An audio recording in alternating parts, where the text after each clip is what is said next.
이곳에 있는 모든 분들께 또 오늘 말씀을 듣는 모든 분들께 하나님 나라의 의와 기쁨과 평강이 가득하기를 예수님의 이름으로 축복합니다. 자, 오늘 말씀은 예수님께서 세례 요한에게 물로 세례를 받으시는 장면입니다. 이 내용은 매우 중요하기 때문에 사복음서 마태, 마가, 누가, 요한복음 이 사복음서에 다 기록되어 있습니다. 우리 성도들께서 알다시피 세례 요한의 회개는 세례 요한의 세례는 회개의 세례입니다. 그래서 자신이 죄인이라는 것을 인정하고 하나님 앞에 용서를 구하는 세례가 바로 이 세례 요한의 세례가 됩니다. 이러한 관점에서 보면 예수님께서는 성자 하나님이시고 또 성령으로 잉태하셔서 이 땅에 아기로 태어나셨기 때문에 죄 없이 태어나셨기 때문에 세례 받으실 필요가 없으신 분이죠. 요한도 그것을 예수님이 세례 받으실 필요가 없으신 분임을 알았기 때문에 14절 보면 이렇게 말씀합니다. 요한이 말려 이르되 내가 당신에게 세례를 받아야 할 터인데 당신이 내게로 오시나이까 라고 말씀하면서 예수님께서 세례를 받으실 필요가 없으신 분임을 이야기하고 있죠. 그런데도 불구하고 예수님께서는 요한의 세례를 받으십니다. 그리고 이것이 하나님의 모든 의를 이루는 것이다 라고 그렇게 말씀하고 있습니다. 오늘은 죄가 없으신 예수님께서 왜 죄인이 받는 세례, 이 회개의 세례를 받으신 것일까? 그 의미가 무엇일까? 에 대해서 생각해 보고자 합니다. 우리가 예수님의 구원 사역 하면 우리는 가장 먼저 무엇을 떠오르십니까? 예수님께서 우리를 구원하신 구원의 사역, 구원의 일 하면은 바로 예수님께서 십자가에서 죽임당하신 그 대속 사역을 우리는 예수님의 구원 사역으로 생각을 합니다. 그런데 우리가 예수님의 구원 사역이 그 예수님께서 십자가를 지시고 우리의 죄를 대속하신 그 십자가 사역 한 가지만을 이야기한다면 예수님께서 갓난아이로 이 땅에 태어나시고 어린 시절을 보내시고 인간과 같이 이런 과정을 다 겪으실 필요가 없죠. 그냥 어느 순간에 인간의 몸을 입고 내려오셔서 그래서 십자가 달려 죽으시면 되는 겁니다. 그런데 불구하고 예수님께서는 굳이 인간과 똑같이 아기로 태어나시고 삶을 사시고 죄 아래서 고통받는 이 고난과 역경과 또 배고픔과 또 인생의 그런 고난, 여러 가지 염려, 근심, 걱정과 같은 이러한 모든 일들을 예수님께서 다 그런 고난들을 다 친히 겪으시죠. 그런 아픔들을 다 겪으십니다. 왜 그런 일들을 하셨을까라는 것이죠. 그런 부분들이 오늘 말씀과 좀 연결이 되어 있습니다.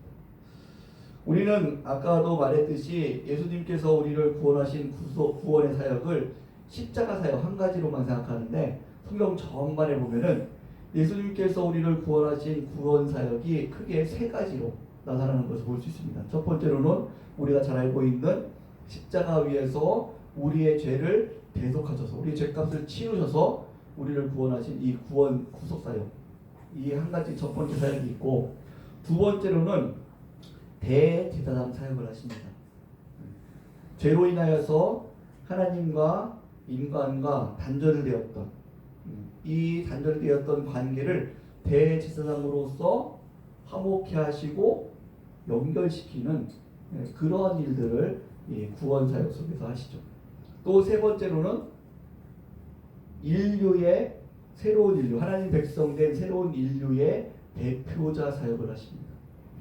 아담이 실패했던, 아담이 하나님의 그런 인류의 대표자로서 실패했던 그 사역을 예수님께서 이제 온전히 순종하시면서 새로운 인류, 하나님 백성의 대표자로서의 사역을 하십니다. 오늘 본문 말씀은 바로 이 대표자, 하나님께서, 예수님께서 온 하나님 백성들의 대표자가 되시는 그러한 모습을 보여주는 사건이 바로 오늘 말씀이다라는 것을 우리는 좀 생각을 해봐야 됩니다. 왜 그런 것일까라는 부분이죠. 자, 우리가 죄를 갓난아기들은 죄에 대한 인식도 없죠. 그리고 죄에 대한 생각과 그리고 죄를 지을 틈도 없어요. 죄를 행한 것도 없는데도 불구하고 갓난아기일 때 태어나자마자 또 뱃속에서 죽는 경우도 있습니다. 그런 것을 보면서 우리는 아니 이 갓난아기들은 죄도 범하지 않았는데 왜 죽는 것일까? 라는 것에 대해서 의문점을 갖기도 하죠. 하지만 이 죽음이라는 형벌, 죽은다는 것은 바로 그 사람이 죄인이다. 하나님 앞에 죄인이다라는 것을 증거하는 것이 바로 이 죽음의 형벌입니다. 그럼 이 죽음의 형벌이 왜 죄에 대한 인식과 행동과 그런 생각도 없던 갓난아이에게도 이 죽음이라는 것이 일어나는 것입니까? 바로 인류의 대표자인 아담이 이 아담의 대표권이기 때문입니다. 인류의 대표자인 아담이 하나님 앞에 불순종함으로 죄인이 되었기 때문에 이 대표자가 죄인이 되었기 때문에 그의 후손인 모든 인류는 다 죄인이 되고 죄 아래 태어나게 되는 것이죠. 그래서 갓난아기라고 해도 죄에 대한 인식과 생각과 행동이 없던 갓난아기라고 하더라도 아담의 후손으로 죄인으로 태어나기 때문에 죽음이라는 죄의 형벌을 받게 되는 것이죠. 그것이 이 대표권의 가장 중요한 부분입니다. 그래서 이 대표자라는 것은 매우 중요하죠. 우리가 지금도 생각해보면 나라의 대표자가 누굽니까? 대통령이죠. 대통령이 전쟁을 선포해요. 그러면 난 전쟁하기 싫다고 해서 내가 전쟁에서 해방될 수 있을까요? 제외될 수 있을까요? 그렇지 않죠. 나한테 포탄이 안 떨어집니까? 그렇지 않죠. 대통령이 전쟁을 선포하면 온 국민이 다 전쟁에 휩쓸리게 되는 것이죠. 이것이 바로 이 대표자, 공동체의 대표자의 중요성과 대표자의 이런 의미입니다. 대표자의 의미. 자, 그러면은 이 대표자가 공동체에 어떤 영향을 미치는가, 이런 부분들에서 우리가 좀 생각을 해볼 때에 로마서 8장 26절에서 30절 보면은 하나님께서 우리 하나님 백성들을 단순히 구원의 목적이 우리로 하여금 죽어서 천국 가는 정도가 아니라 구원의 목적을 더 깊고 의미가 있는 것으로 말씀하고 있습니다. 우리 로마서 8장 26절에서 30절 말씀 제가 읽어드리겠습니다. 이와 같이 성령도 우리의 약함을 도우시나니 우리는 마땅히 기도할 바를 알지 못하나 오직 성령이 말할 수 없는 탄식으로 우리를 위하여 친히 간구하시느니라. 마음을 살피는 이가 성령의 생각을 아시나니 이는 성령이 하나님의 뜻대로 성도를 위하여 간구하심이니라. 우리가 알거니와 하나님을 사랑하는 자 곧 그의 뜻대로 부르심을 입은 자들에게는 모든 것이 협력하여 선을 이루느니라. 하나님이 미리 아신 자들을 또한 그 아들의 형상을 본받게 하기 위하여 미리 정하셨으니 이는 그로 많은 형제 중에서 아들이 되게 하려 하심이라. 또 미리 정하신 그들을 또한 부르신 그들을 또한 의롭다 하시고 의롭다 하신 그들을 또한 영화롭게 하셨느니라 라고 말씀하고 있습니다. 30절 로마서 8장 30절 보면은 하나님께서 우리를 향한 그 계획이 나오죠. 미리 정하신 그들을 또한 부르신 그들을 또한 의롭다 하시고 의롭다 하신 그들을 또한 영화롭게 하셨다라고 말씀하십니다. 하나님의 자녀를 부르신 것은 바로 우리를 구원하셨다라는 의미죠. 그리고 의롭다 하신 것은 하나님의 자녀, 의인이 죄인에서 의인이 되게 하신 이 신분의 변화, 하나님의 자녀가 되게 하셨다라는 것이죠.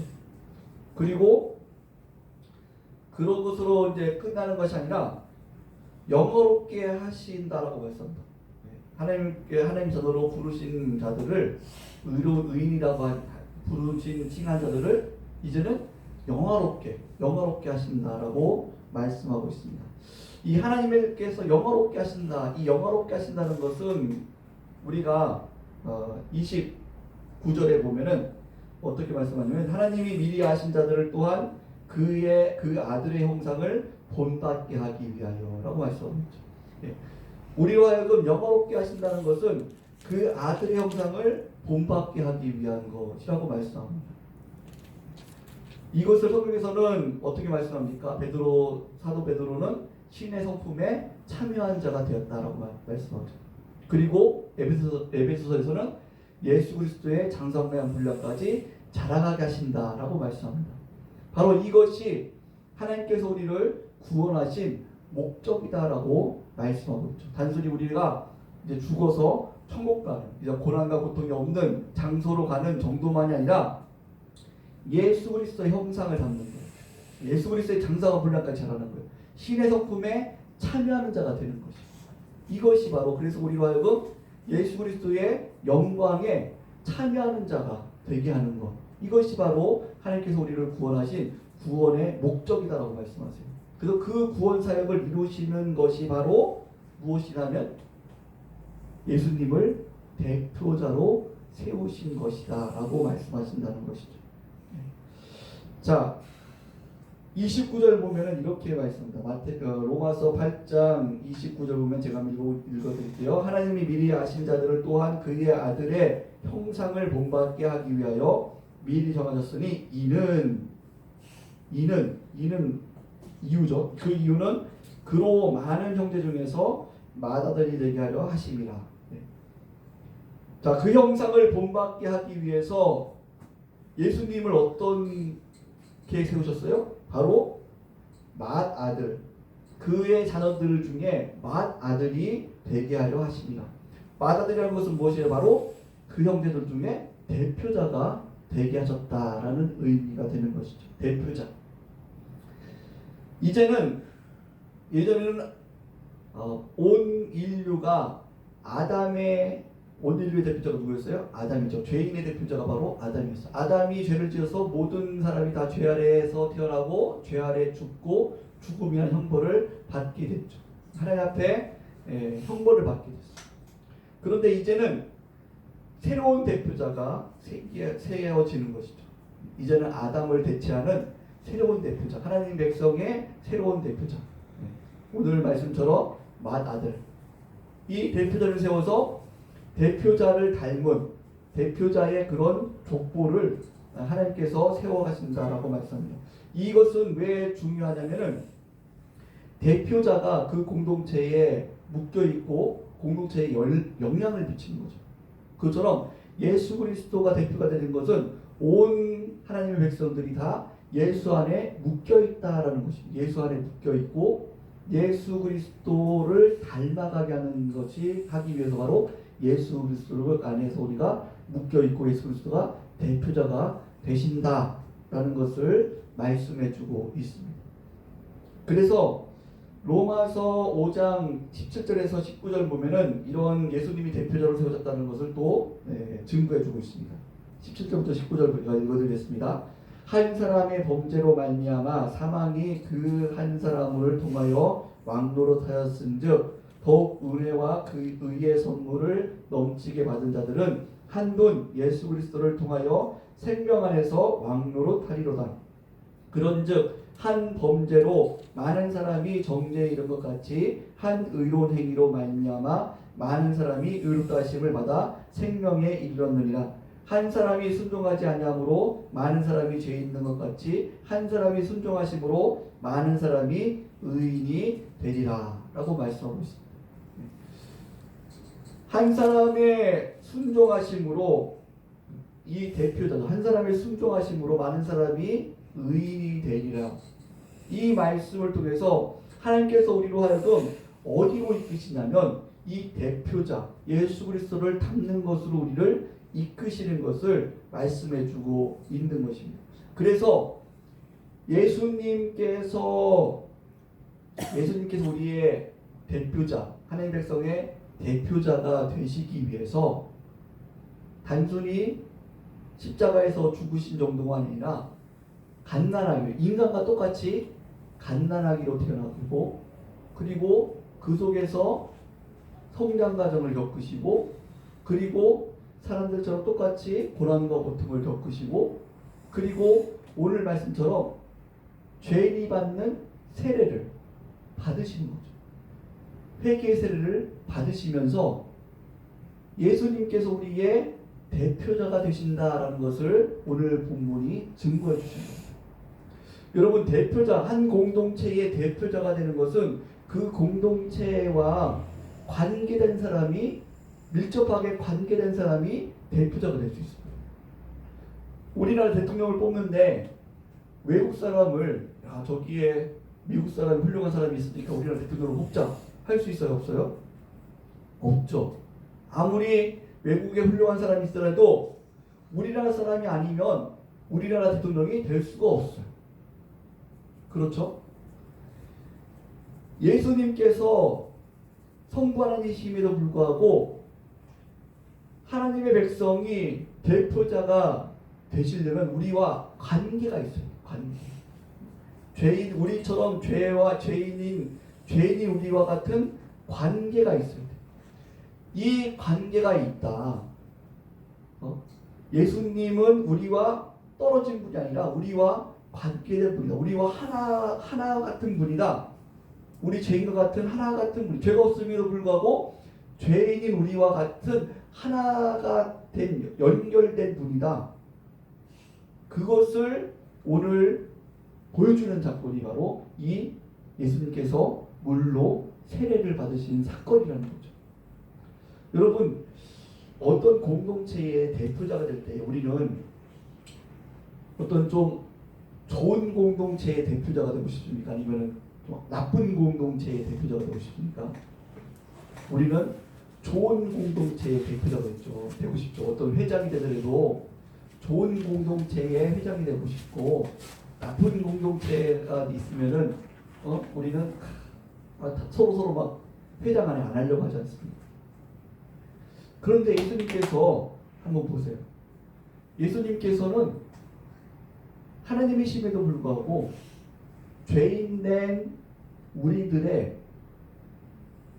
죄인이었던 우리들의 대표자가 되기를 지금 이루고 계십니다. 우리를 어디로 이끄시기 위해서? 바로 하나님의 영광에 참여하는 자로 세우기 위해서, 우리가 하나 되기 위해서 지금 우리 안에 참여하고 계십니다. 이 사건이 바로 세례, 물로 세례를 받으신 것. 죄인이 받는 세례를 예수님께서 받으신 것. 죄가 없음에도 불구하고 우리 이 더러운, 이 정말 흉악한, 발을 담그기 싫은 이 죄인이라는 공동체 속에 예수님께서 참여하신 것. 그래서 이제는 죄에서 구원받은 하나님 백성의 대표자로 예수님께서 세워지시는 장면, 이 장면이 바로 오늘 이 세례를 받으시는 장면이라는 거죠. 그래서 우리는 예수님을 닮아가고, 우리가 예수님의 형상을 닮아가고, 예수님의 그런 성품에 참여하고, 예수 그리스도를 닮아가고 예수 그리스도의 영광에 참여할 수 있는 이유는 바로 예수님께서 이러한 대표자가 되셨기 때문입니다. 아담이 대표자가 됐을 때에 죽음의 그런 모든 후손들이 죽음 아래에 있었던 것처럼, 이제는 예수님이 대표자가 되셔서, 생명의 주인이신 예수님이 대표자가 되셔서 모든 그 안에 있는, 예수 안에 있는 하나님의 백성들은 다 생명 안에 있는 거죠. 생명 안에. 그래서 이 생명 안에 있기 때문에 아까 읽었던 로마서 8장 26절부터 어떤 일이 일어납니까? 성령께서 우리의 연약함을 도와주십니다.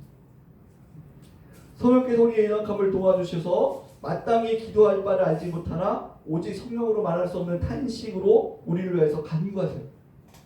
성령께서 우리를 도와주실 뿐만 아니라 마땅히 우리를 무엇을 간구할지 모르는데 성령께서 우리를 위해서 친히 간구하고 계십니다.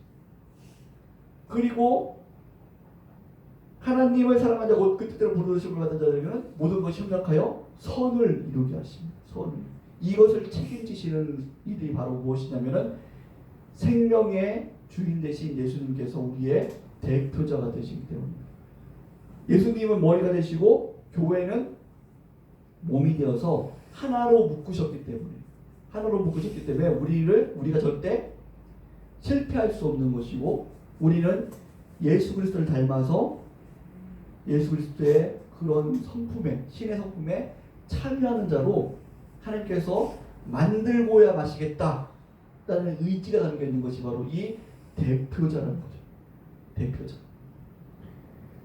이러한 속에서 우리는 예수님께서 어떠한 순종을 하셨는가, 얼마큼 정말로 우리를 위해서 나자시는가라는 것을 생각해 볼 수가 있습니다.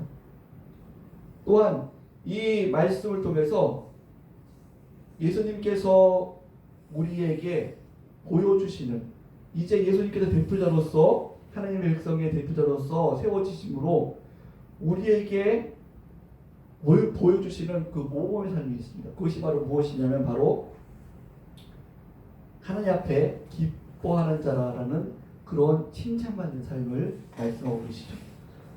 16절 보면서 말씀 보면은 예수님께서 세례를 받으신 다음에 일어난 장면이 나옵니다.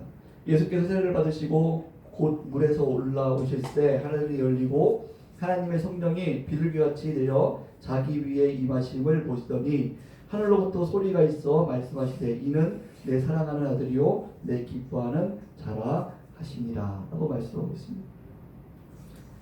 하늘로부터 소리가 있어 말씀하시되 이는 내 사랑하는 아들이요 내 기뻐하는 자라.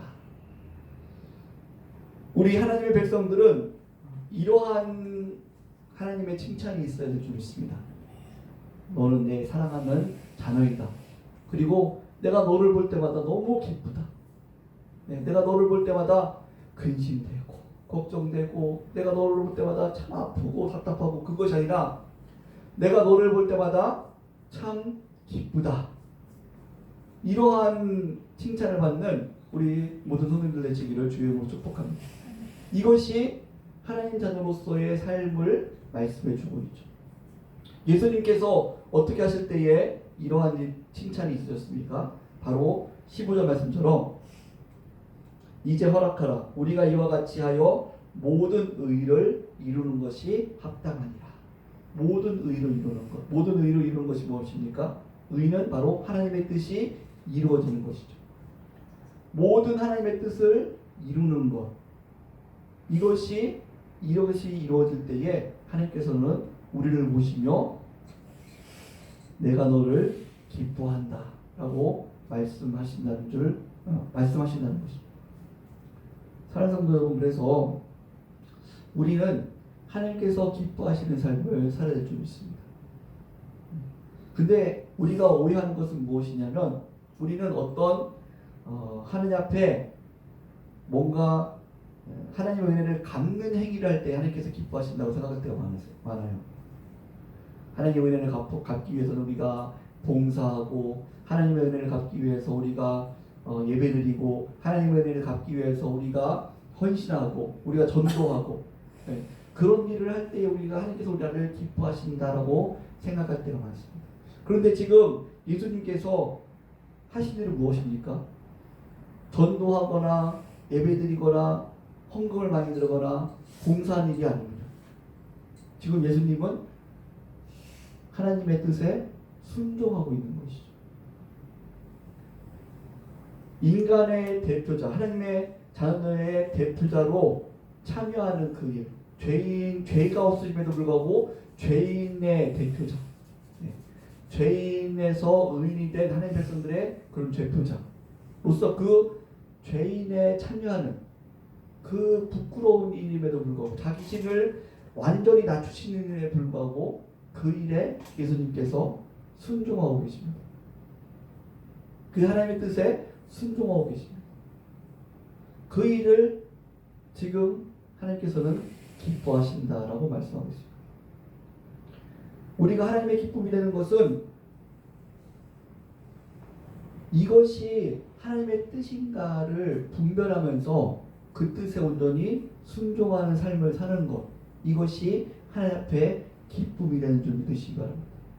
아무리 작은 일처럼 보여도 매 순간 속에서 먹든지 마시든지 무엇을 하든지 장사를 하는 속에서도 내가 다른 사람들과 대화를 하는 속에서도 정말로 이 사람에게 유익을 끼치고 교회에 유익을 끼치고 덕을 끼치는 삶을 사는 것.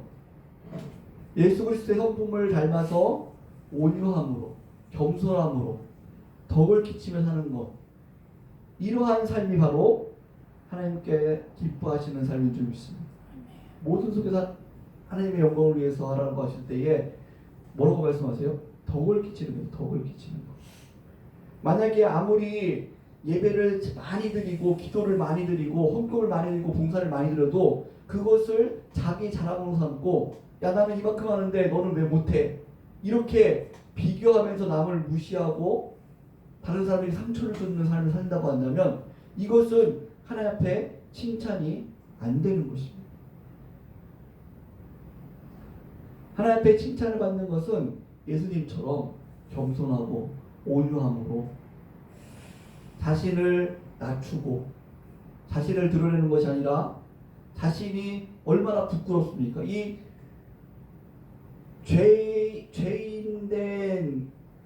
죄인인 하나님 백성들, 하나님의 백성들을 불구하고 죄인인 사람들, 이 사람들의 대표자로 지금 세례를 받으시면서 서시는 거예요.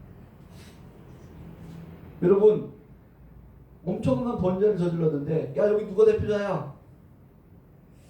손 들고 싶습니까? 손 들고 싶지 않죠. 그런데 예수님께서 지금 그 일을 하시는 겁니다. 하나님의 백성인데도 불구하고 죄인된 그 부끄러움에 있는 그 상태의 사람들의 대표자로 지금 예수님께서 가시는 거예요. 그 일에 순종을 하시는 거예요. 그럴 때에 하나님께서 기뻐하신다라고 말씀하세요. 우리는 작은 일, 낮은 일, 이거에서 하나님께서 기뻐하실까? 그렇게 우리가 판단할 때가 있습니다.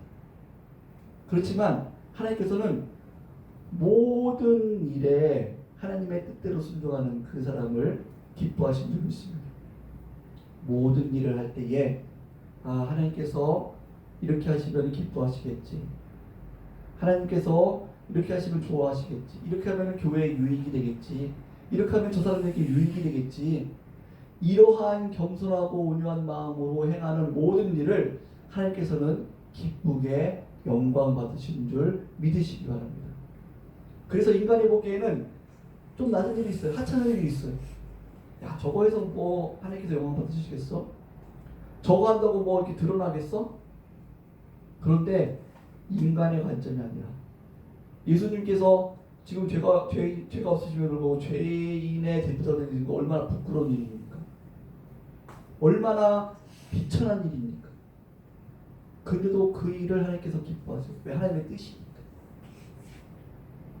우리는 우리의 기준이 아니라 우리가 생각하는 크고 작은 게 기준이 아니라 내가 헌금을 이만큼 드리면 하나님 기뻐하시겠어? 부끄러운데 이것이 아니라 우리가 하나님 앞에 최선을 다해서 하나님께 기쁘게 드리기 위해서 드리는 모든 진심과 모든 행위, 순종하는 모습들 이것을 하나님께서 기뻐하신다라는 것을 기억하면서 먹든지 마든지 무엇을 하든지 하나님의 영광을 위해서 하나님의 영광을 위해서 한다는 것은 하나님의 뜻대로 하나님께서 기뻐하시는 분별력대로 교회의 유익을 위해서 다른 사람들의 유익을 위해서 낮은 마음으로 겸손한 마음으로 행하는 것. 이렇게 행할 때에 하나님께서 영광을 받으시고 우리에게 정말 기뻐하는 자다 칭찬이 있을 줄 믿습니다. 말씀을 정리하도록 하겠습니다. 오늘 예수님의 구원의 사건, 구원의 사역은 십자가에서 우리의 죄를 대속하시는 그 사역 한 가지만으로 생각해서는 안 됩니다.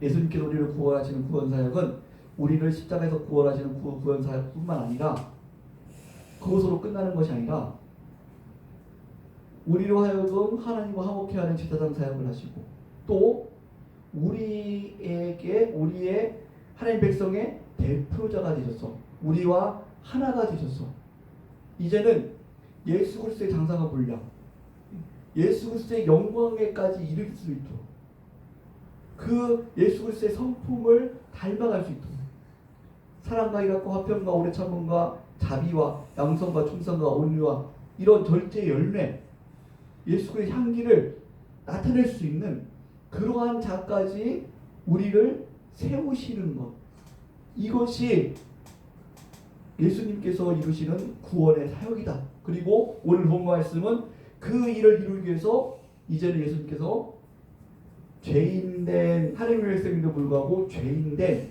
그 사람들의 대표자가 되셨다.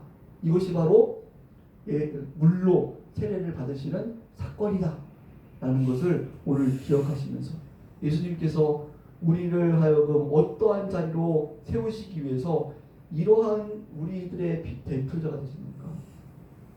그 예수님의 마음을 헤아리시고 또 이러한 모습 속에서 순종하심으로, 온전히 순종하심으로 하나님의 기쁨이 되셨던 것처럼 우리도 예수님을 닮아서 정말 하나님께 기뻐하실 것이 무엇인가, 사람의 관점이 아니라 하나님의 관점, 하나님께서 기뻐하시는 것이 무엇인가를 잘 분별하시면서 하나님의 기쁨 내는 순종의 삶, 낮아지는 삶, 교회와 사람들에게 유익을 끼치는 삶, 그러한 삶을 사시기를 예수님의 이름으로 축복합니다.